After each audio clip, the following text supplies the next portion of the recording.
Нов мост на река Брегалница, сообраќајни решенија за растеретување на централното градско подрачје, реставрација и осветлување на тврдината Исар, картинг во Штипско Новосело, како и пробивање и изградба на нова улица до болницата. Ова се само дел од проектите со кои општина Штип ќе аплицира на вториот повик за искористување на средствата од унгарскиот кредит. Нова платформа за паркирање во централното градско подрачје за дополнителни 40 паркинг места.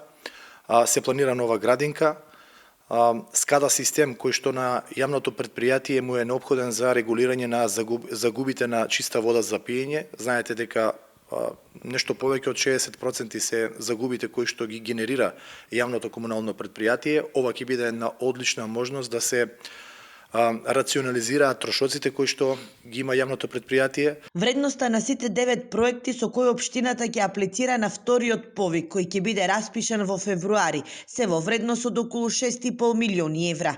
Реализацијата нови капитални инвестиции на градот ќе му дадат забрзан развој, но и модерен и урбан лик, објаснува Јорданов.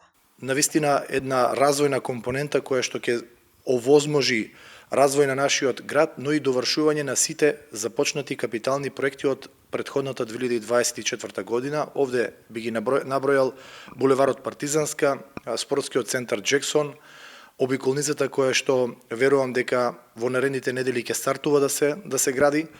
Така да ова се проекти кои што ќе додадат вредност во нашиот град. На првиот повик за искористување на пари од унгарскиот кредит, Штип аплицираше со проект изградба на обиколница во вредност од 2 милиони евра. Истата треба да ги поврзе влезовите на Штип од Струмица и Скопје. Ке биде во должина од речиси 3 километри и широка 13 метри. Ке се гради по сите европски сообраќајни стандарди и според планот треба да биде готова за 1 година.